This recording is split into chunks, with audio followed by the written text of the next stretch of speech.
Vamos a analizar ahora, comparado con el Código Penal boliviano, que es nuestro sistema penal actual vigente. Vamos a analizar, esta es una comparación de toda la teoría del delito con este elemento que es la acción. Habíamos señalado en las presentaciones que acción es hacer y cuándo va a importar al derecho penal una conducta. Lo que estamos haciendo ahorita, en este momento, prestar atención, alguien está sentado, están echados, parados, constituye una acción, es una conducta, un comportamiento humano. Pero ¿cuándo interesa al derecho penal? Lo vamos a ver en esa adecuación de un hecho al tipo penal. A ver, en el Código Penal se encuentra descrito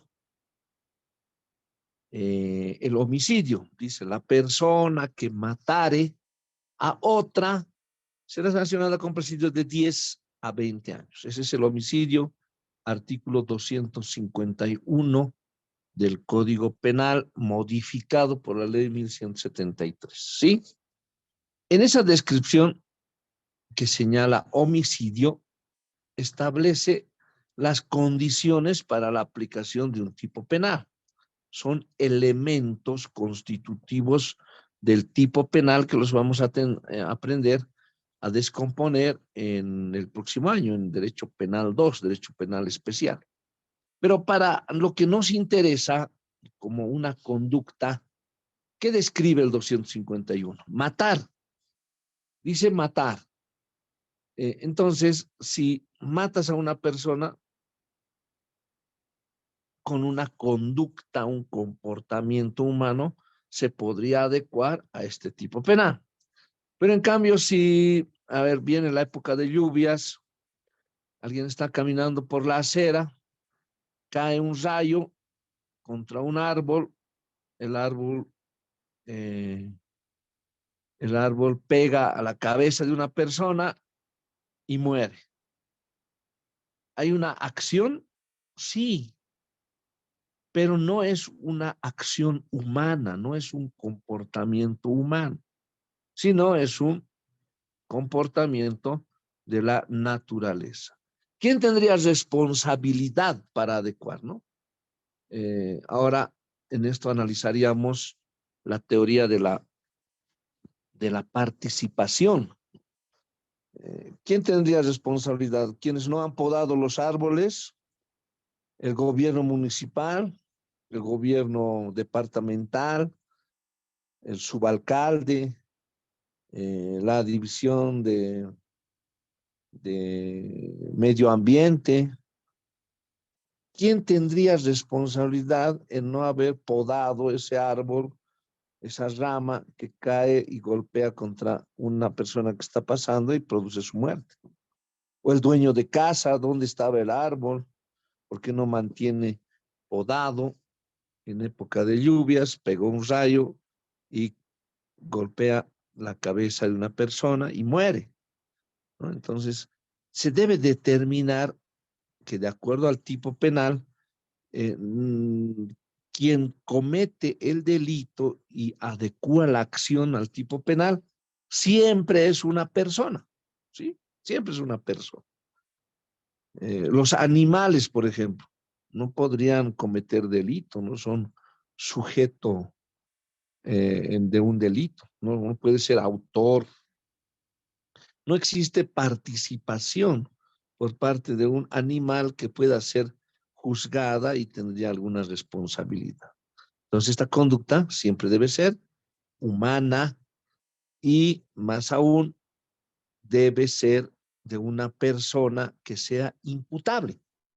Y la imputabilidad se adquiere en Bolivia a través de los 14 años, a partir de los 14 años. Veamos, ese comportamiento humano como base de la teoría del delito se refiere a la teoría del delito como un sistema de categorización por niveles conformado por el estudio de los presupuestos jurídico-penales de carácter general que deben concurrir para establecer la existencia de un delito. Es decir, permite resolver cuando un hecho es calificable de delito, ¿sí? Ahora, a ver, dice un hecho calificable de delito: matar, robar, falsificar, poner en circulación moneda falsa, a ver, terrorismo, sedición, delitos contra la seguridad del Estado, constituyen delitos. Entonces, si una conducta se adecua a esa descripción, ese hecho es calificable como delito. Ahora, deben existir ciertos preceptos legales y para esto la doctrina ha desarrollado toda una teoría, requisitos específicos en un delito en particular, ¿no? A ver, en el homicidio, ¿qué requisito es imprescindible para que se cometa el delito? No puedes matar a un muerto, ¿verdad? Entonces, esa persona debía estar con vida para ser víctima del homicidio, por ejemplo. A ver, acá también les vamos a plantear un ejemplo. Hay un conductor de un carro fúnebre y recoge un cuerpo recoge un cuerpo de la morgue para llevarlo al realizar algunos actos preparatorios para el sepelio del cuerpo, ¿no? Entonces retira el cuerpo del hospital, lo está llevando a la funeraria y en el camino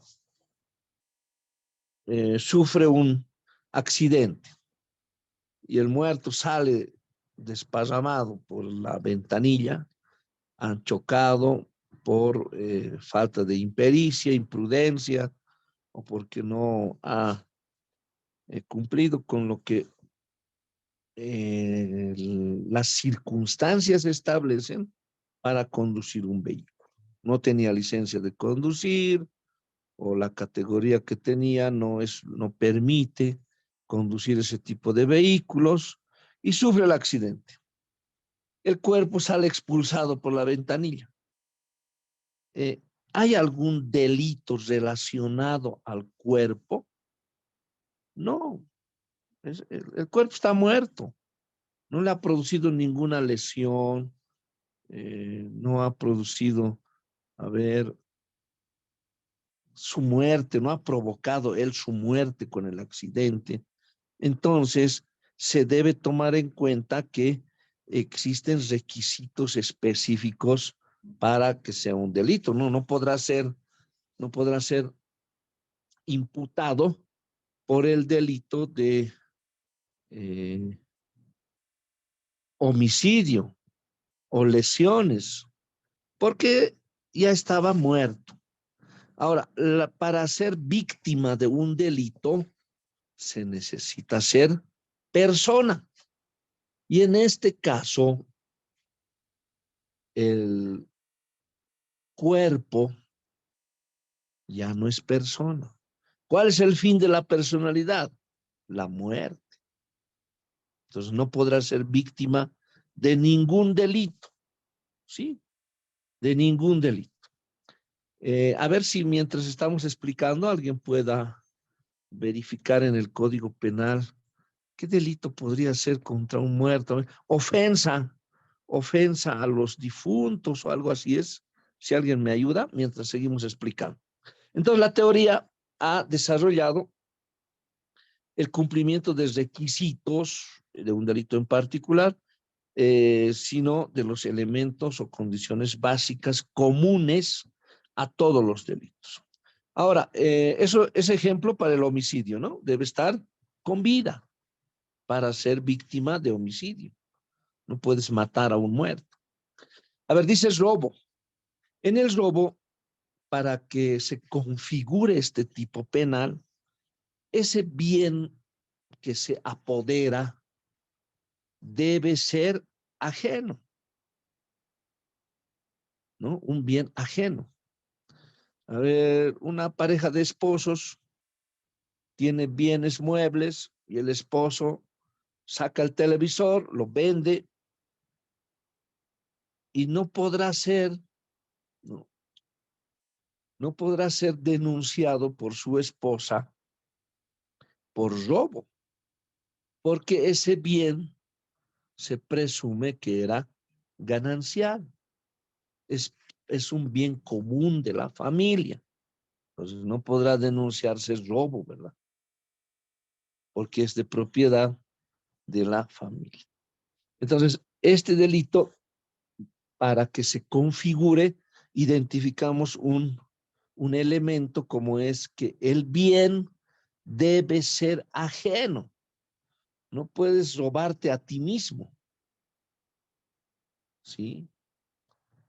A ver, hay varios celulares en un escritorio y una persona levanta un celular y da la casualidad que era el suyo, ¿no? Él cree que ha robado, pero no se puede configurar el delito de robo o hurto porque ese bien, en ambos casos, robo y hurto, debe ser ajeno, es una condición específica, un requisito que se debe cumplir.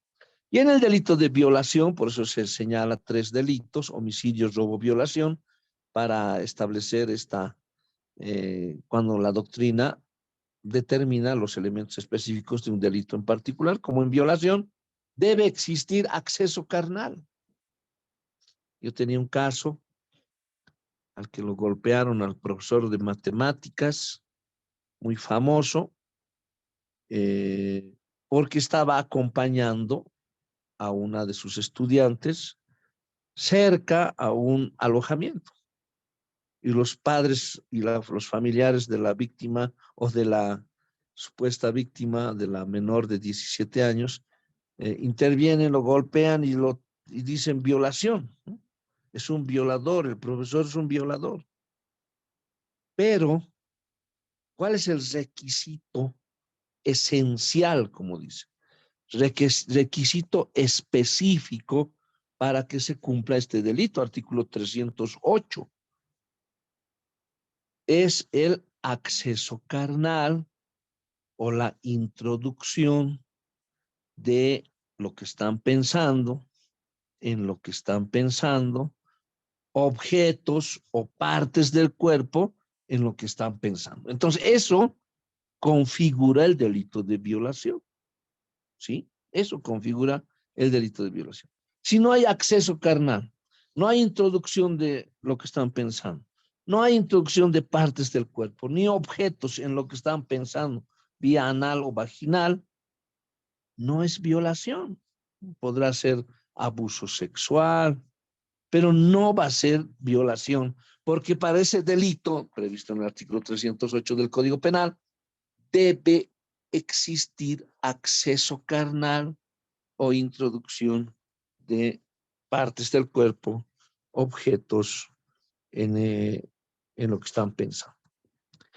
Entonces, la doctrina se ha encargado de analizar estos elementos o requisitos específicos en delitos en particular. Como hemos señalado en estos 3 ejemplos, homicidio, robo y violación, en otros delitos también se cumplen estos elementos o condiciones básicas que sin ellos no se podría configurar el delito. Entonces, ¿qué hacemos en estos casos? Identificamos a la acción.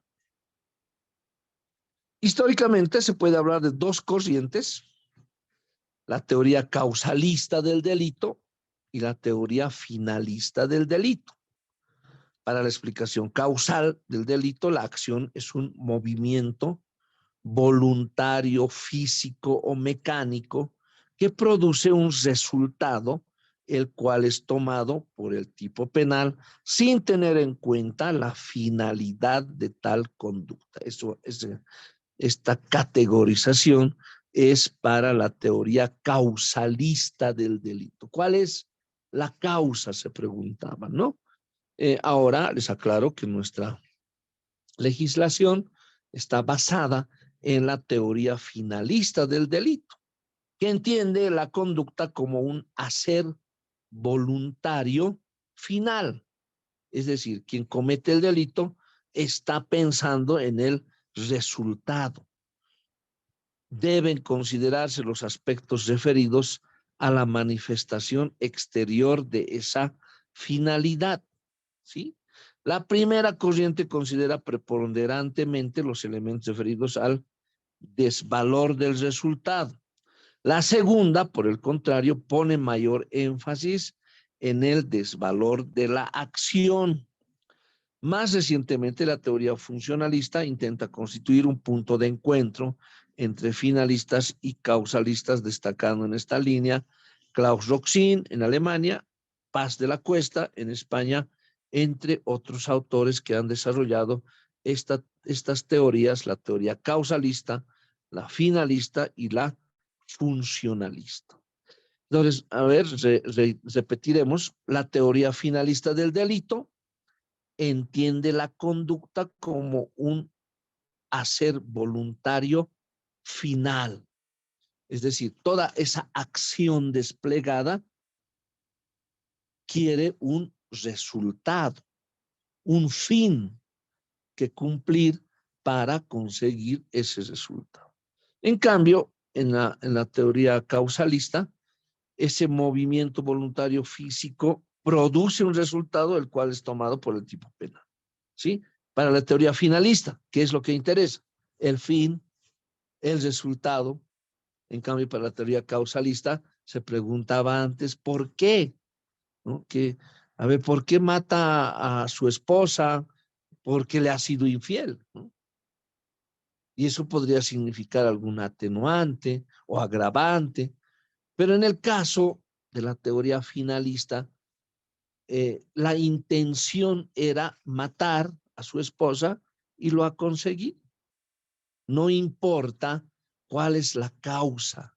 Le era infiel, había violencia familiar doméstica. Esas cosas no interesan a nuestro sistema penal actual vigente, sino el resultado. Por eso la descripción del asesinato, feminicidio, homicidio y otros delitos dice, ¿no? El que matare. No dice si matas por causa de honor, si matas porque has sido infiel tu esposa. No dice, solo interesa la finalidad. Entonces, en esta evolución doctrinaria del concepto acción, conducta, hacer, se basa en tres conceptos fundamentales, ¿no? Es el concepto general de conducta en el esquema clásico. Esto ha sido promocionado no promocionado, propuesto por von Liszt, Franz von Liszt, que erige como el primer penalista moderno, y estamos hablando de el año 1881, que establece una sistemática donde se desglosan los elementos del delito.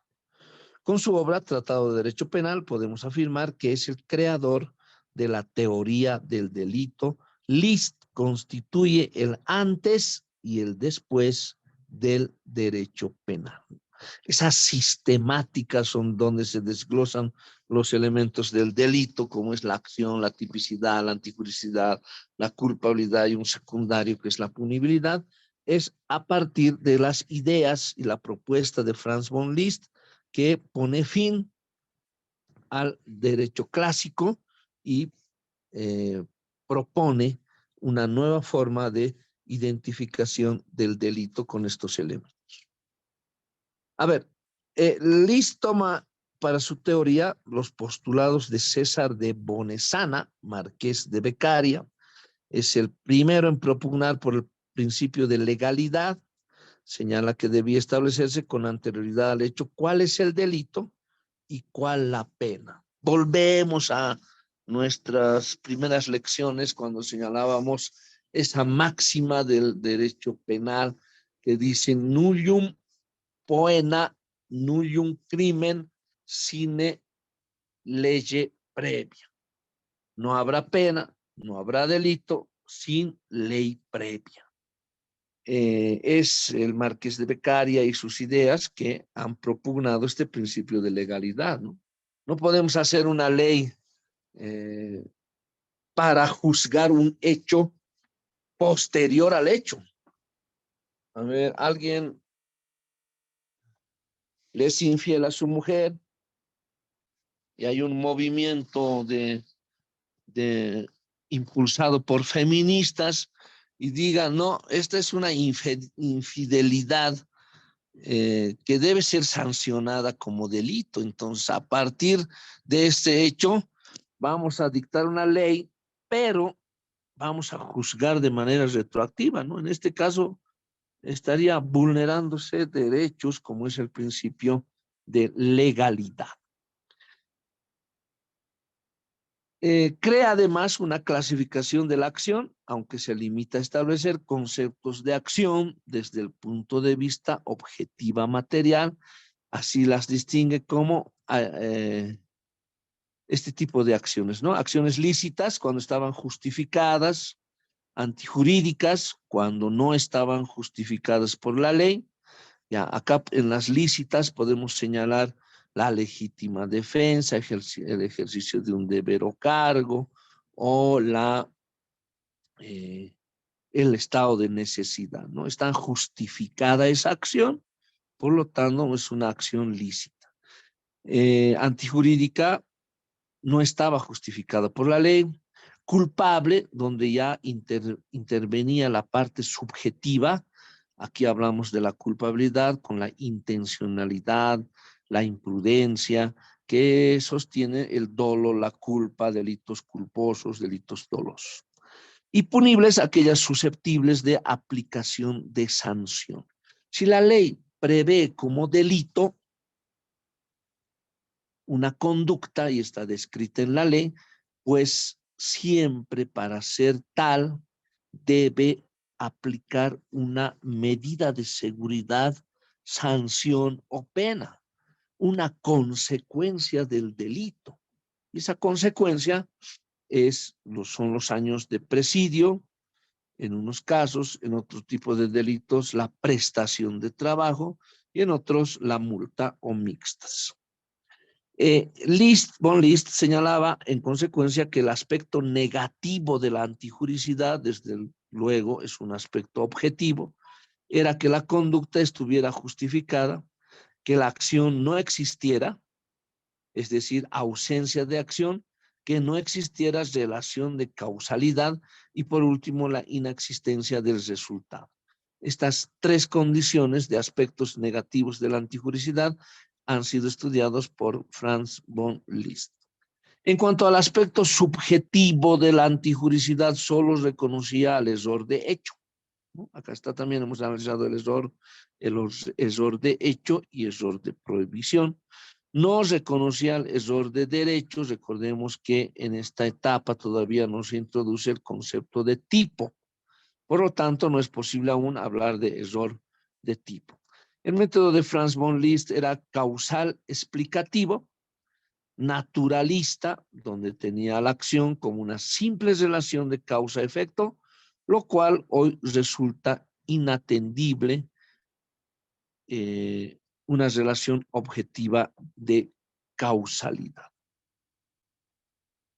Concepto general de conducta, siempre hablando de la acción, conducta o acción, en el esquema neoclásico. Y esto es propugnado por Emmanuel Kant, que cuando se pregunta, ¿qué va a proteger el derecho al Estado o a las personas? Sin embargo, no contesta y señala, proteger al Estado va a generar un Estado fuerte que no permite errores. Entonces tenemos un sistema totalitario. Pero si solo se protege a las personas, está en riesgo la existencia del propio Estado. Entonces deberá protegerse a ambos, el derecho y el Estado y a las personas. El hecho De hecho, el propio Kant trabaja sobre estas dos vertientes, una de la escuela de Baden-Baden, basada en la filosofía de los valores, lo que ahora consideramos como bien jurídico, ¿sí? Filosofía de los valores, lo que ahora es considerado bien jurídico. Acá tenemos la vida, la propiedad, el honor, la fe pública, la seguridad interna del Estado, la seguridad interna externa del Estado, la función pública, y todo eso constituye bienes jurídicos. La otra basada en el interés del Estado, que se denomina Escuela de Hamburgo. De la influencia kantiana toma su postura Reinhard von Frank, adoptando la tesis de la Escuela de Baden-Baden, es decir, un derecho penal fundado en los valores. Frank señala que los fines del derecho penal son la protección de la persona, la protección de bienes jurídicos y una interpretación teleológica de la norma. Respecto a los valores, señaló la necesidad de crear tipos penales y la aplicación de sanciones de acuerdo a la afectación de un valor fundamental de la sociedad, como son los bienes jurídicos. Dentro de la culpabilidad comprende la imputabilidad. Acá se está introduciendo a la imputabilidad, que se determina por la edad y la condición psicológica, capacidad de obrar de la persona. También se introduce el dolo. Acá está la intención, el conocimiento, la voluntad de cometer un delito. Y la culpa, que es la ausencia de intencionalidad. En este caso existe imprudencia o impericia o falta de condiciones y circunstancias necesarias para el cumplimiento de un oficio, de una condición del sujeto activo, que no la cumple y puede cometer un delito. Y la exigibilidad de la otra conducta, pero ya vista desde una concepción valorativa, comienza a manejar el concepto de grado de culpabilidad. Acá hablamos de la complicidad, hablamos también de la tentativa, podemos hablar de los autores intelectuales, autores mediatos, autores inmediatos, que involucra la culpabilidad, la intencionalidad de comisión del delito, como es el dolo y la culpa. Frank enfoca al derecho penal a los fines de protección de la ley, a fines o valores, desde un nivel normativo, no solo objetivo o subjetivo. Acá vamos a hablar del concepto general de conducta en el esquema finalista, ¿sí? Lo anterior era en el esquema causalista. Como una reacción al sistema causalista totalitario, surge el sistema finalista, encontrando en Hans Welzel a uno de los mejores exponentes. Welzel replantea el significado del concepto de acción, basándose para ello en la obra de Aristóteles, Ética de Nicomac, quien basaba el concepto de acción a través de la finalidad. Es decir, Aristóteles decía que los hombres siempre van hacia una finalidad, fin que dañe o beneficie, que el comportamiento del hombre no es ciego, que va dirigido a fines específicos, ¿sí? A ver, comprar un arma de un mercado ilegal, portarla ilegalmente, practicar tiro, hacer seguimiento a personas, constituyen actos que van dirigidos, pero no interesaría mucho a esta escuela, sino el matar a una persona, como dice la descripción. En esa base, Welzel sustenta la explicación del comportamiento humano para regular la tipicidad, de dónde deviene su método ontológico, porque se funde la naturaleza del comportamiento humano siempre dirigido a fines, o sea, un comportamiento dirigido en el caso, a ver, ejemplo, violencia familiar doméstica, que involucra varios tipos de violencia, no solo física, sexual, sino también psicológica, que está dirigida todas estas acciones a menoscabar la dignidad, la condición de mujer, y estos actos tienen esa finalidad. Wells señala que la acción tiene una faz interna y una faz externa. La primera, que se compone de selección de fines ilícitos, lícitos o ilícitos, selección de medios, consideraciones de consecuencias, concomitantes, tenemos el dolo eventual, la culpa con representación, y la segunda, es decir, la fase externa, que se compone de la ejecución de la acción, que puede ser a través de la acción o de la omisión, que a su vez puede ser dolosa o culposa. Dolo, intención; culpa, falta de intención. Es decir, el primer gran acierto es que, a diferencia del causalismo, en que el dolo y la culpa están en la culpabilidad, aquí se trasladan al tipo penal, ¿no? Eh, el, en el causalismo, el dolo y la culpa estaban en la culpabilidad. En la teoría finalista, el dolo y la culpa se trasladan al tipo, a la descripción en la ley de un tipo penal.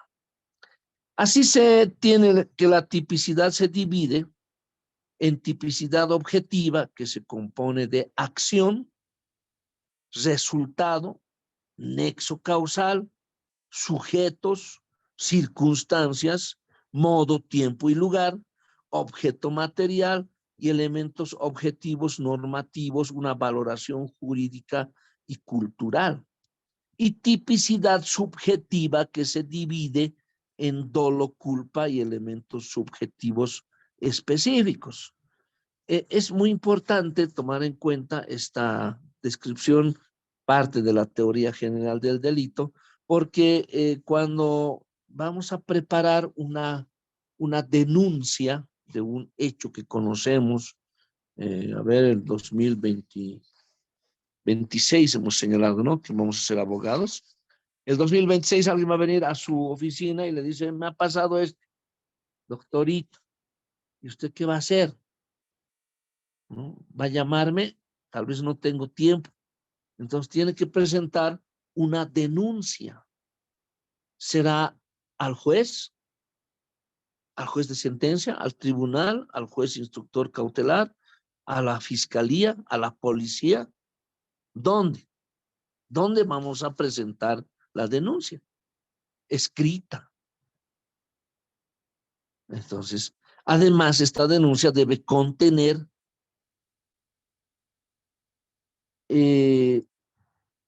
estos elementos como componentes de la acción: el resultado, el nexo causal, los sujetos, quién es la víctima, quién es el autor, las circunstancias de modo, de qué forma se comete el delito, tiempo, cuándo, lugar y lugar, dónde, el objeto material y elementos objetivos normativos.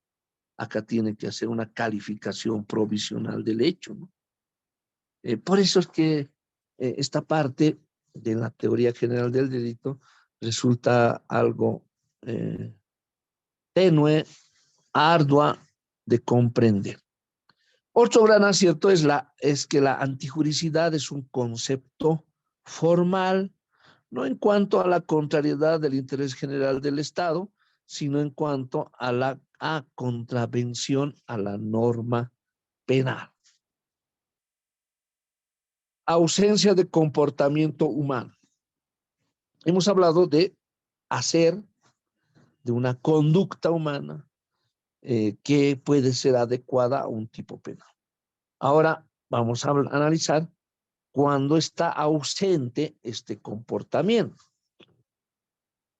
El comportamiento o conducta es el primero de los requisitos exigibles respecto a cualquier hecho que se quiera desvalorar desde el punto de vista penal. Este elemento común a todo delito puede consistir en una actuación positiva, acción, o en una acción negativa, omisión.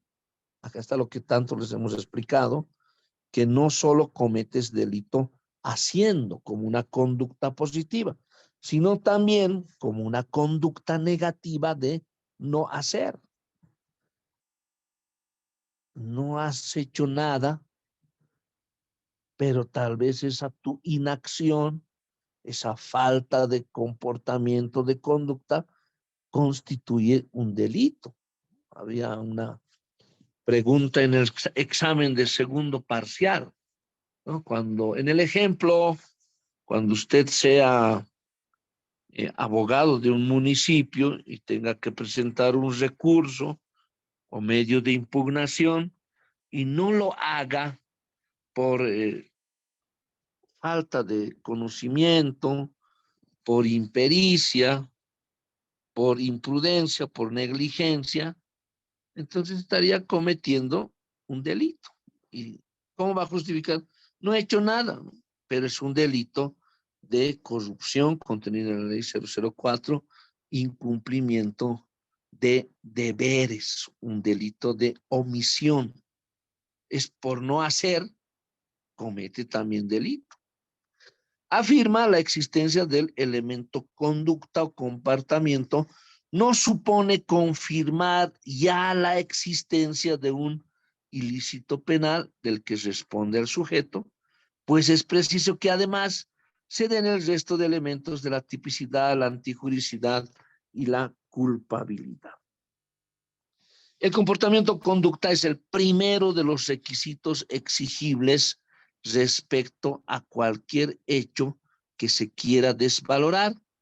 Desde el punto de vista penal, este elemento común a todo delito puede consistir en una actuación positiva, acción, o en una actuación negativa, omisión. La otra vez hemos sido convocados para ser miembros del Tribunal de Examen de Grado para un área pública y la postulante no podía señalar un concepto de delito. Está sobre la base de estos elementos esenciales, como es la acción típica antijurídica culpable y punible. Pero no solo acción, ¿no? No solo puede involucrar un concepto de delito la acción, sino también la omisión. Entonces diremos que el delito es la acción u omisión típica, antijurídica, culpable y punible. Ahí tenemos los elementos de la acción, los elementos del delito. El yo está consciente y no está físicamente condicionado de manera necesaria en esa descripción. La responsabilidad penal de las personas jurídicas y la activación en nombre de otro. Acción y resultado. Esta fase sucede en la esfera del pensamiento del autor, quien se propone la realización de un fin. Para llevar a cabo su fin, selecciona los medios necesarios. Esta fase considera los efectos concomitantes que van unidos a los medios elegidos y a la consecución del fin que se propone. Es decir, si decido realizar un viaje largo en coche, tendré que parar a dormir, echar gasolina, cambiar agua o echarle los aceites, verificar las llantas. O sea, son condiciones que se deben cumplir de manera necesaria por un hombre, un buen pater familias, hombre normal, consciente, ¿verdad? Hay que verificar las llantas, tiene agua suficiente, sistema de refrigeración, hemos cambiado el aceite, y todo ello, ¿no? Se ha realizado la verificación técnica, mecánica y todo ello. Considerar estos efectos concomitantes puede hacer que el autor se replantee la realización del fin y rehaga algunos de los medios seleccionados para ello. Si por el contrario los admite, esos efectos pertenecerán a la acción.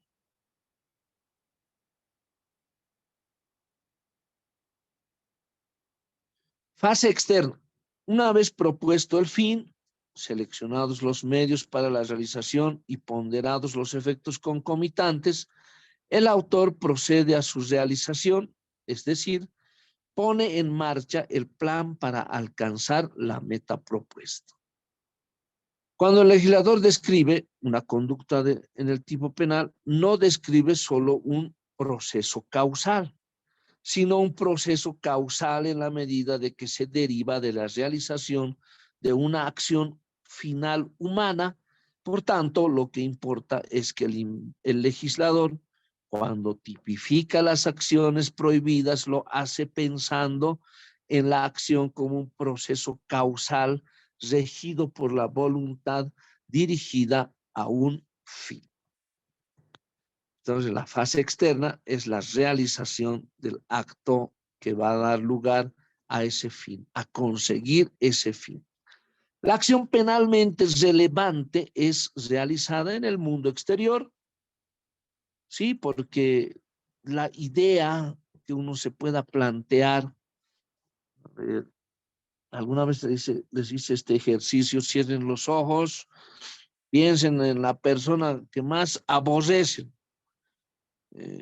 o que alguien que les haya hecho daño, o en algún enemigo, o alguien que no les cae bien, ¿no? Ahora piensen en cometer un delito contra esta persona, ¿sí?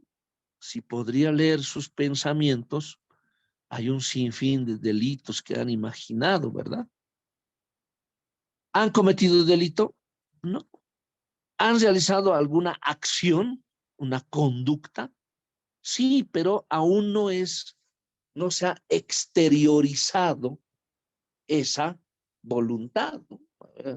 Tal vez algunos siguen imaginando y pueden imaginar a ver cómo puedo consumar esta idea. Voy a comprar un arma, voy a poner veneno, va a hacer que parezca un accidente, qué sé yo, ¿no? Pero mientras solo está pensando, no comete delito, no realiza una acción que se pueda eh, valorar como un elemento de un tipo penal. Solo hasta la exteriorización de la voluntad. Entonces, la distinción entre acción como manifestación de voluntad y resultado, como consecuencia externa que deriva de la manifestación de la voluntad, es importante. Así, por ejemplo, el legislador castiga en algunos casos la simple manifestación de voluntad. ¿Sí? A ver, hay delitos como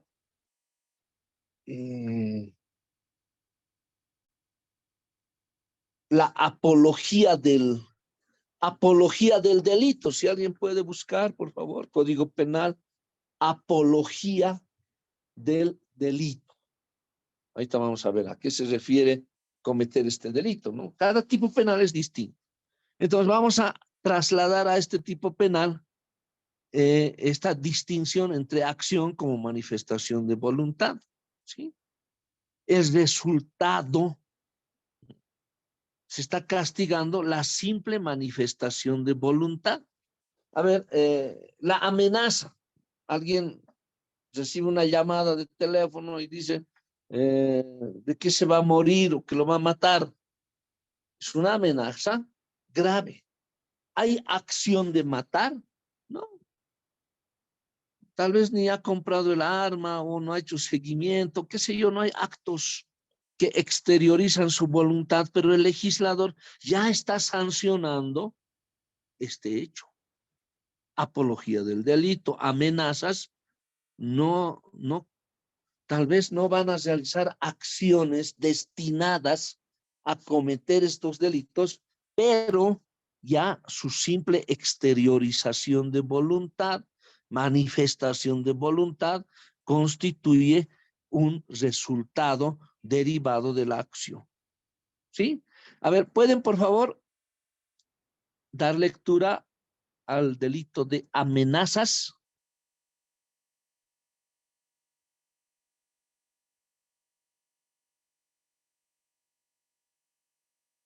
¿No me estaban escuchando?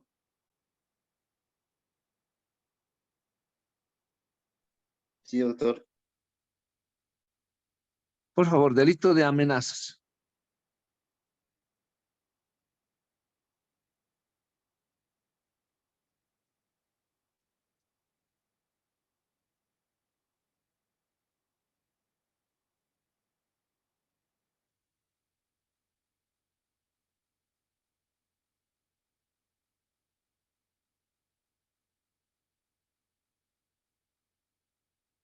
Sí, amenazas o yo doy Doctor, lectura. buen día.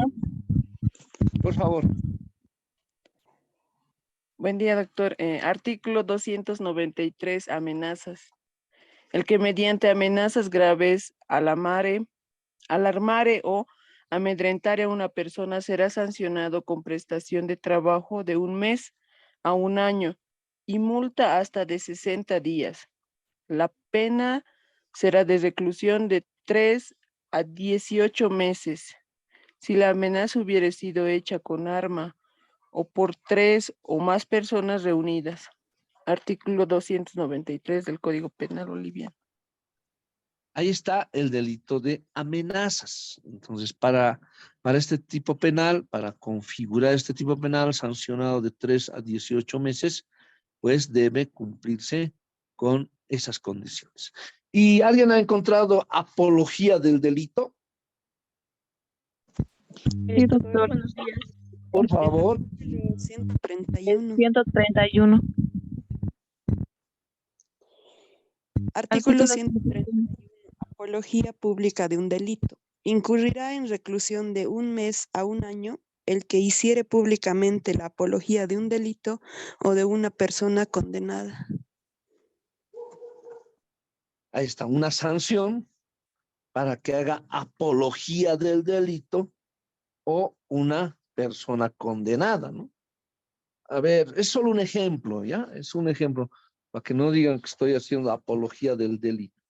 Si alguien de manera pública puede hacer una alabanza, una forma de alabar las acciones de un delincuente, diciendo qué bien que ha realizado con tanta inteligencia estos delitos, admirable la forma en que ha podido estafar o sacar dineros del Banco Unión, de un caso conocido que tenemos, estaría, y de manera pública, estaría haciendo apología del delito.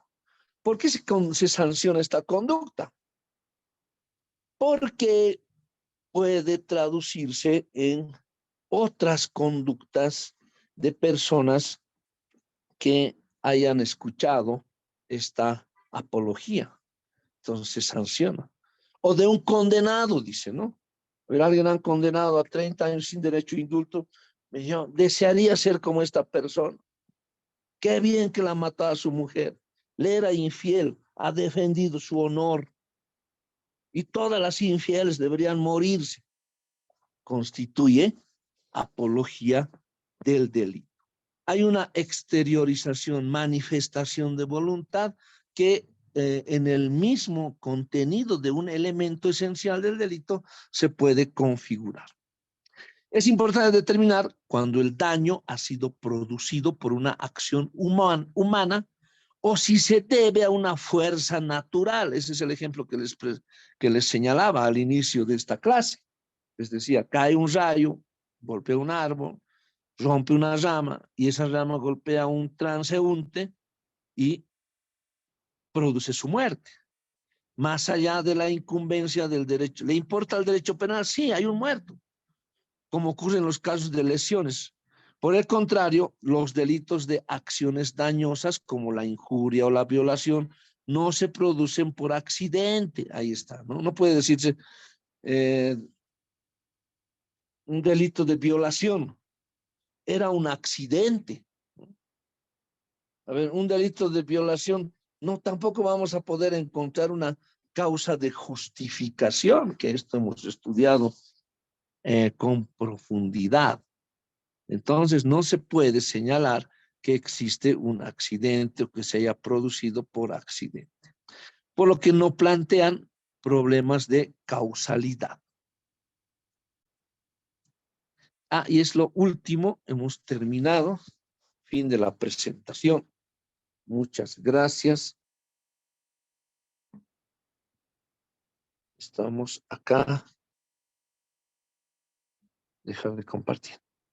Bien, esta partecita era muy importante conocer, ya les habíamos señalado para el examen que podían ampliarse en sus conocimientos, podrían ampliar su investigación para la acción. Pero con esto, la acción u omisión está ya tomado en cuenta desde los aspectos de la escuela causalista, finalista y funcionalista para determinar sus diferencias, los ejemplos que se han dado, es decir, que respecto a la acción no tendríamos ninguna observación si volvemos a estudiar, a leer estas presentaciones y no habrá problemas para el examen final que vamos a preparar. Bien, hasta acá tienen alguna pregunta, una observación. Se han conectado muy tarde muchos, recién somos 48.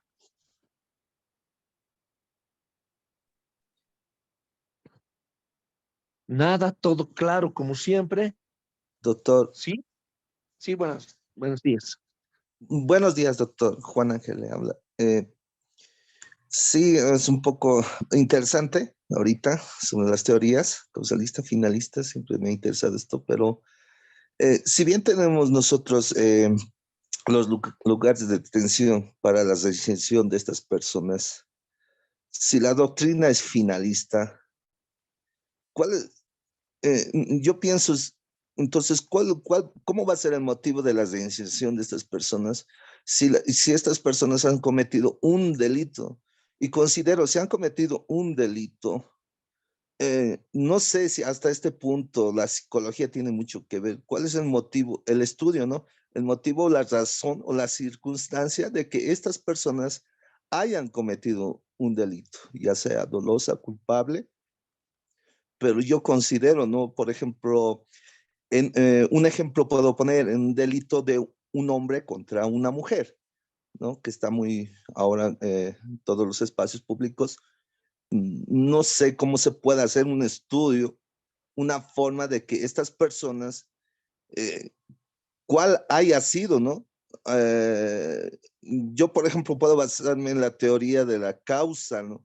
La causalidad, cuál es el motivo, la razón, la circunstancia, ya que estas personas van a ser punibles por la teoría finalista, pero ¿cómo se puede reinsertar a estas personas? No sé, me pongo a pensar esto, doctor, con todo lo que hemos llevado hoy. Bien, hay dos situaciones distintas, ¿no? Y debemos analizar también desde el fin del derecho penal. ¿Cuál es el fin del derecho penal?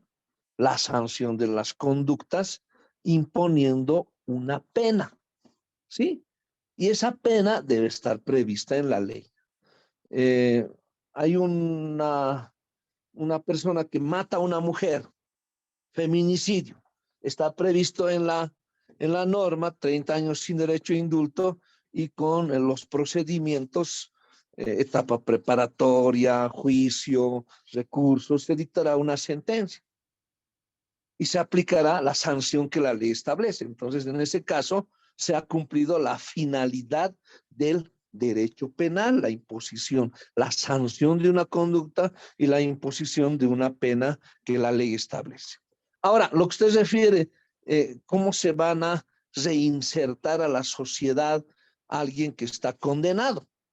Eso corresponde al derecho penitenciario. La ley 2298 así lo establece con un sistema progresivo de reinserción. Bien, tiene 30 años. Está en la cárcel en el penal de San Pedro.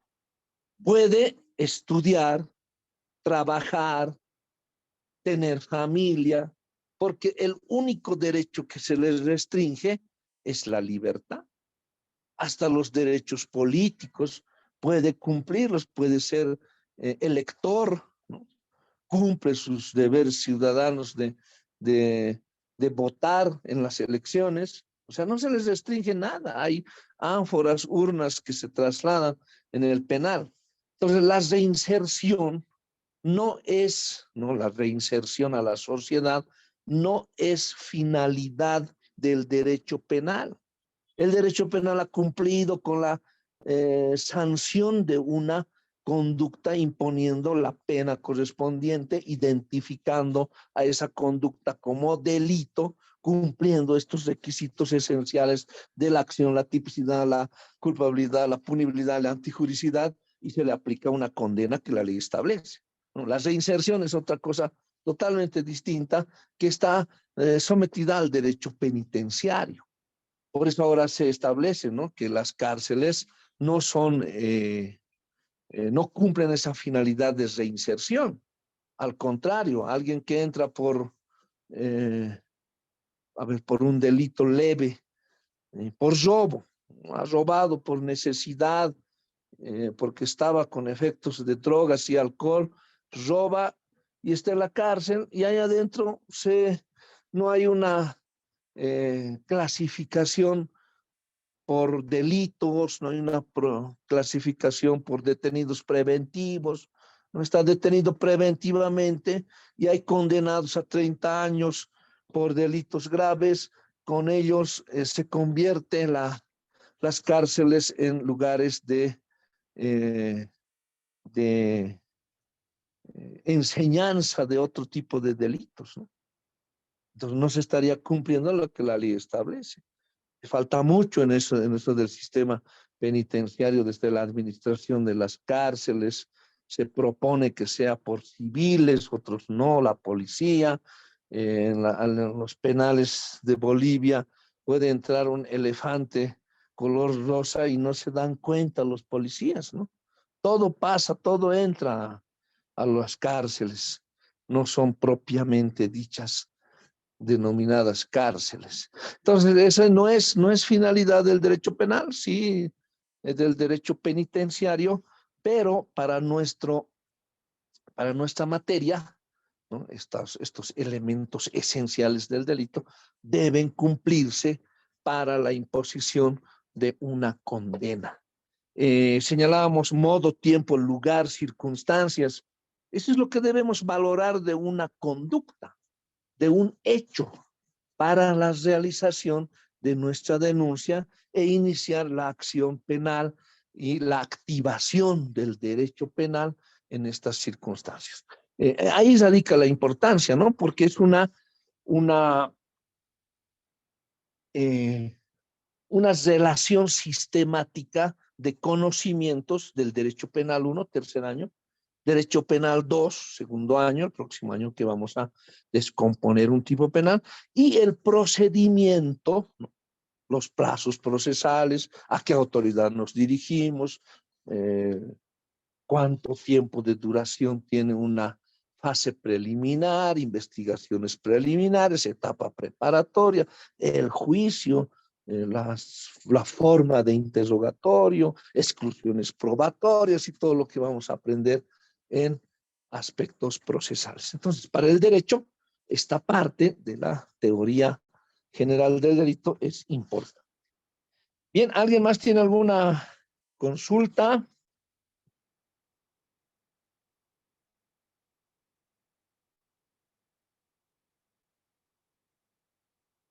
Vamos a continuar la próxima clase. Muchas gracias. Buenos días. Siempre es un gusto compartir con ustedes y estamos a sus órdenes. Hasta el día jueves. Hasta el día jueves, doctor. Hasta luego, doctor.